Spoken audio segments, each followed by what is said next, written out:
Hey, there, name's Julia. I'm 35, work as a school teacher, and I'm married to Mark. He's a big shot manager at some corporate firm, rakes in a good amount of cash. We've been hitched for about 5 years now. Mark's got a son from his previous marriage, kid's name is John, he's 12. Let me paint you a picture of our lives. I'm as normal as they come, got a steady job, a home, a man I love, and a kid who isn't mine but I've come to love him like my own. Sounds pretty good, right? Well, it ain't all sunshine and rainbows. Mark and I have been trying to have a kid of our own. Month after month, the same routine. The hope, the anticipation, and then the crushing disappointment. The worst part of it all? Mark points the finger at me. One evening, Mark comes home, his face is like a thundercloud. He throws his briefcase on the couch, loosens his tie, and pours himself a stiff drink. I'm in the kitchen, trying to cook dinner, trying to ignore the tension that's thick in the air. He takes a sip of his drink, then turns to me, his eyes hard. Julia, he says, his voice cold, I have a kid. I didn't have any issues with Linda. It's you who can't. His voice trails off, but the message is loud and clear. I'm the problem. His folks, they're no better. They echo his sentiments. I still remember a family dinner at their place. Mark's mom, a stern woman with a sharp tongue, looks at me across the table and says, Linda gave us a grandson. We thought you'd give us a grandchild too, Julia. But it seems we were wrong. The room goes quiet, and I feel like I've been slapped. I can't say anything, can't do anything. I just sit there, my face hot, my heart pounding. Then there's Linda, Mark's ex, the mother of John. She's like a specter that haunts our lives. She's a barmaid, always dressed to kill, always the life of the party. I've met her many times. She's got a way about her, a way that draws people in. She knows how to talk, how to charm. She's got Mark's folks eating out of her hand. I remember one time she came over to pick up John. Mark's mom was there, and they greeted each other like long-lost friends. I watched from the doorway, feeling like a stranger in my own home. Julia, we were just looking at old photos. You should join us. Linda's voice, sugary sweet, cuts through the silence of the room. She's sitting on our couch, flipping through our family album with Mark's mother. I stand in the doorway, my heart pounding in my chest. I feel like an intruder in my own home. I plaster a smile on my face and walk over to them. The photos are a stark reminder of a past I was never part of. Mark and Linda, young and in love. John, a chubby baby in Linda's arms. Linda and Mark's mom, laughing over something, looking like best friends. It's like a punch to the gut. John was such a cute baby, Linda coos, pointing at a photo. I force a laugh, nodding in agreement. I feel Mark's mom's eyes on me, scrutinizing, judging. The room is filled with an uncomfortable silence. I excuse myself, mumbling something about checking on dinner. Mark, meanwhile, is a ghost in our lives. He's always at work, always at the golf club, always on his computer. He's there, but he's not really there, you know? He pays his alimony to Linda, buys John the latest gadgets, tries to be the cool dad. But when it comes to me, to us, he's always too tired, always too busy. One night, he comes home late from the club, the smell of alcohol heavy on his breath. I'm sitting on the edge of the bed, a report card in my hand.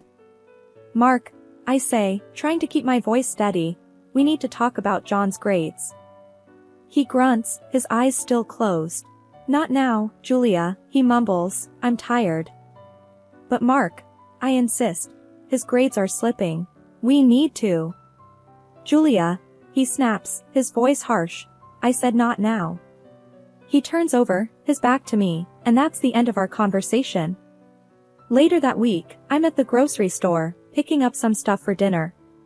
I bump into Linda in the frozen food aisle. She's got a cart full of junk food, probably for John. He's always been a picky eater, always preferred junk over home-cooked meals. I try to keep my distance, but she spots me. Julia, she calls out, a smirk on her face. Shopping for dinner? I nod, forcing a smile. Just the usual stuff, I reply, keeping my voice casual. She laughs, a high-pitched, annoying sound. You know, John loves my spaghetti. You should try making it sometime. Her words are like a slap in the face. But I keep my cool, nodding and mumbling something about trying it out. I rush home, my mind a whirl of thoughts. I'm left to pick up the pieces. I'm left to play mom to John, to help him with his homework, to attend parent-teacher meetings, to deal with his mood swings. I'm left to clean up Mark's mess, to play the dutiful wife, to put on a happy face when all I want to do is scream. I'm sitting at my desk, scrolling through my phone when a message pops up. It's from my friend, Jenna. There's a photo attached. I open it, and my heart stops. It's Mark, my Mark, with his arm around Linda. They're in a bar, laughing, looking cozy. I can't breathe, can't think.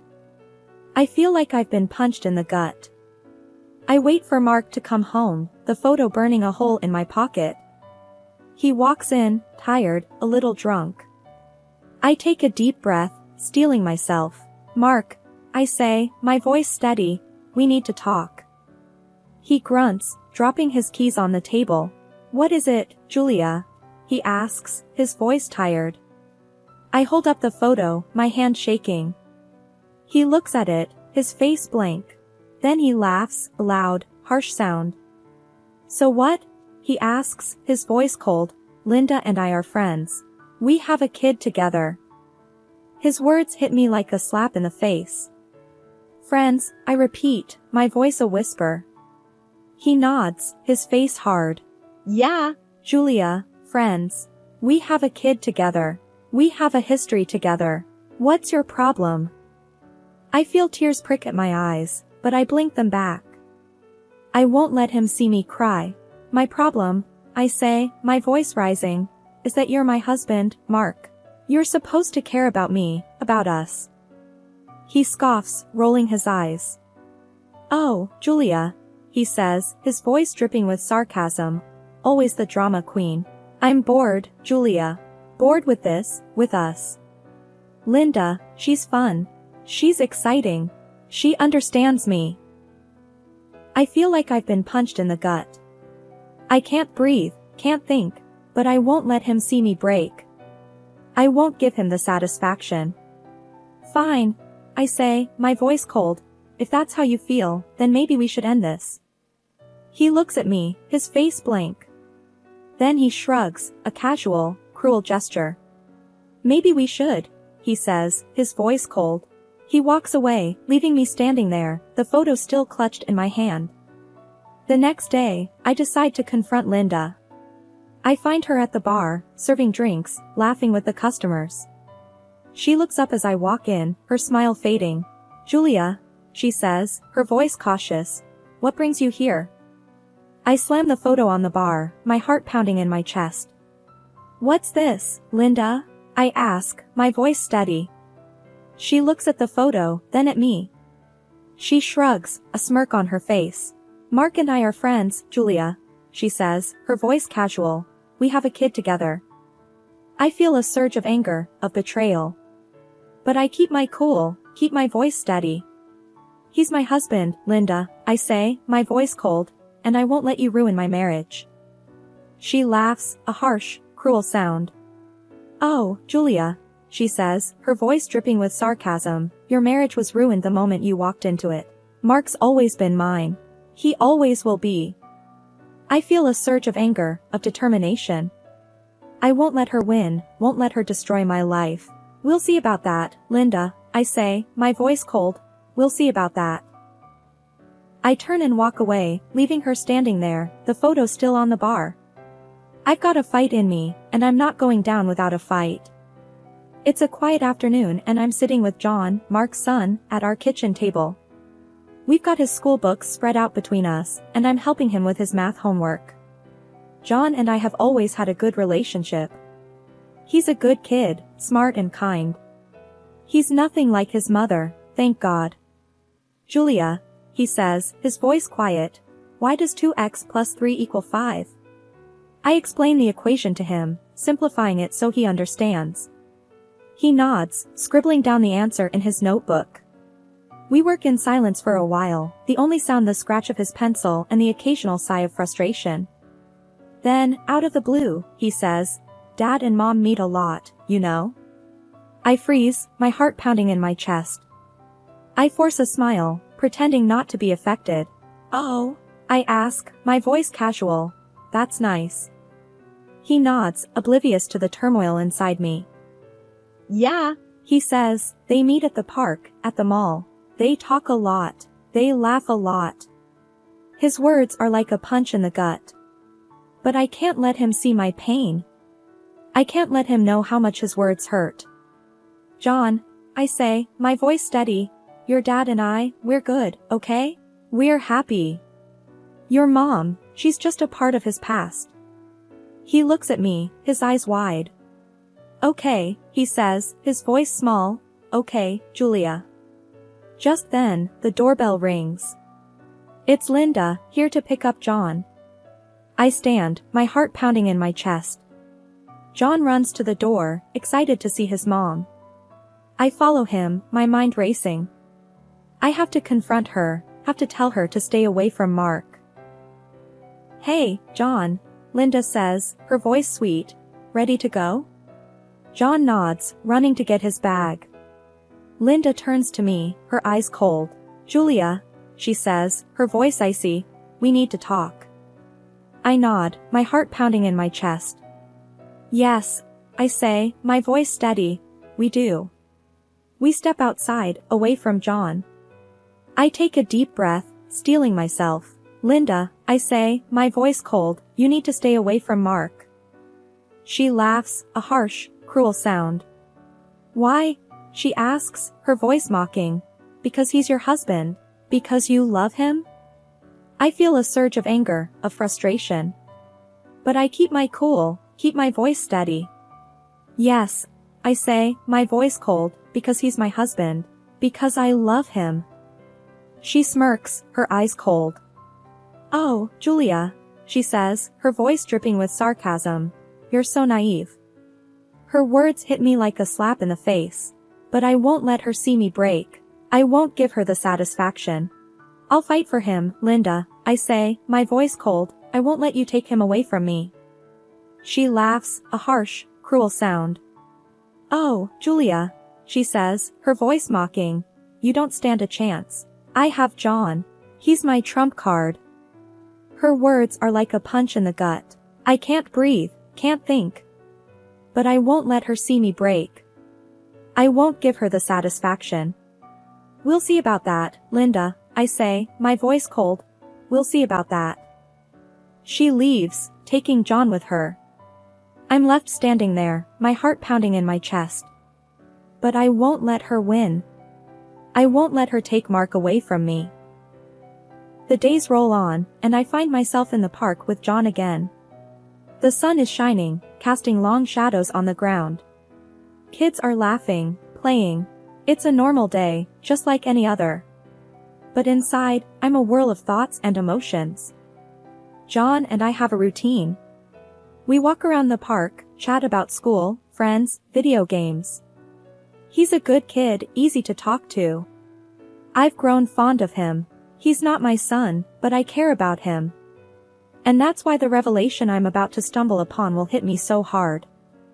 We get back from the park, and it's time for homework. John's got a biology assignment, something about genetics and blood types. I help him out, explaining the basics. Type O, type A, type B, type AB, positive, negative, and so on. It's a bit complicated, but John's a quick learner. The assignment is a simple one. If a mother and a father both have type A blood, what blood type would their child most likely have? The answer is, of course, type A. John gets it right, and I give him a thumbs up. Then, he looks at me with a puzzled expression. "But, Julia," he says, "I have type B blood." I freeze. My heart pounds in my chest. That's impossible. Unless Mark isn't John's father. I stare at John, my mind racing. But I can't let him see my shock. I can't let him know what I'm thinking. "Oh," I say, forcing a casual tone, "that's interesting. Who told you that?" My doctor, he replies, at my last checkup. I nod, trying to keep my face neutral. Well, sometimes these things can be confusing. Let's just focus on the homework for now, okay? He nods, and we go back to the assignment. But my mind is elsewhere. I'm thinking about Mark, about Linda, about the truth. I'm thinking about how I'm going to deal with this. A few hours later, Linda comes to pick up John. I watch as they drive away, my heart heavy in my chest. I'm not sure what to do, how to handle this. But I know I can't ignore it. I can't pretend like nothing's wrong. John, bless his heart, tells Linda about the genetics problem we solved. He's smiling, excited about his new knowledge. But Linda, she goes pale. She looks at me, her eyes wide. I pretend not to notice. I pretend like everything's fine. But it's not. I've discovered a secret, a truth that could change everything. And I'm not sure what to do with it, but one thing's for sure. I'm not going to let Linda win. I'm not going to let her take Mark away from me. I'm not sure what the future holds. I'm not sure what this revelation means for me, for Mark, for John. But I'll face it head on. I'll fight for what's right. I'll fight for the truth. It was just another day. I was in the kitchen, cooking up some breakfast. Mark was sitting at the table, reading the newspaper. John was upstairs, getting ready for school. It was just like any other day, but inside, I was a mess. Julia, where's the butter? Mark asked, not looking up from his newspaper. In the fridge, where it always is, I replied, trying to keep my voice steady. He grunted and got up to get it himself. I watched him, my heart pounding in my chest. I couldn't help but wonder if he knew, if he suspected anything. John came down the stairs, his hair still wet from the shower. He grabbed a piece of toast and started to eat. John, sit down and eat properly, I said, trying to sound stern. He just shrugged and kept eating. He was always like that, always in a hurry. I watched him, my mind racing. I couldn't help but wonder if he knew, if he suspected anything. After breakfast, Mark left for work and John left for school. I was alone in the house, just me and my thoughts. I went up to John's bathroom, my heart pounding in my chest. I stared at his hairbrush, my hand shaking. I reached out and pulled out a few strands of hair. I put them in a small plastic bag, then did the same with Mark's hairbrush. I sent the hairs off for a DNA test. It was a long shot, but I had to know. I had to know if Mark was John's father. The waiting was the hardest part. Every day, I checked the mail, my heart pounding in my chest. Every day, I was disappointed, but I didn't give up. I couldn't. Not now. Finally, the results arrived. I stared at the envelope, my heart pounding in my chest. This was it. This was the moment of truth. I ripped open the envelope, my hands shaking. I pulled out the paper, my eyes scanning the words. And then, I saw it. The results. The truth. I won't tell you what it says. Not yet. That's a story for another day, but I will tell you this. The truth changed everything. It was a bombshell, a revelation. It turned my world upside down. That day started off pretty ordinary. Mark came home early, and he wasn't alone. Linda was with him, and so were his parents. They had that look, you know the one. The look that says, we're here, and we're taking over. I was sitting on the couch, holding on to the DNA test results. Mark cleared his throat. Julia, he started, I want a divorce. I didn't react. I didn't need to. I knew this was coming. I had been preparing for this. So, I just sat there, staring at him. Linda had this nasty grin on her face. Guess you're not so special after all, huh? She said. Just a gray mouse. Mark's parents were nodding, looking pleased. They never liked me. They thought I was beneath their son. But I didn't care. I didn't care what they thought of me. Not anymore. I stood up, my hands shaking. I walked over to Mark, the DNA test results still in my hands. You want a divorce? I asked. Fine. But first, you might want to take a look at this. I handed him the DNA test results. He took them, looking confused. He read them, his eyes getting wider with every word. This can't be right, he stammered. John's not my son? I nodded. That's right, I said, John's not your son. Linda looked shocked. She grabbed the test results, her hands shaking. She read them, her face going pale. No, she whispered, no, this can't be true. I didn't cheat on you, Mark. I swear. But Mark wasn't having it. You're lying, he yelled, you did this, Julia. You did this to get rid of them. His parents chimed in, siding with Linda. Linda wouldn't cheat. This is your doing, Julia. I shrugged. Fine. I said. Let's do another test then. Let's see if these results hold up. All eyes turned to Linda. She was pale, shaking. No, she said, no more tests. I smirked. Why not, Linda? If you're so sure John is Mark's, what's the harm in another test? Linda broke down, tears streaming down her face. Okay. I cheated. John isn't Mark's. Mark was furious. You lied to me, he said, his voice cold. You lied to me for years. I want all my money back. Every single penny. His parents looked shocked. They tried to argue, tried to deny it. But it was no use. The truth was out. And nothing they could say or do would change that. I watched them, feeling a sense of satisfaction.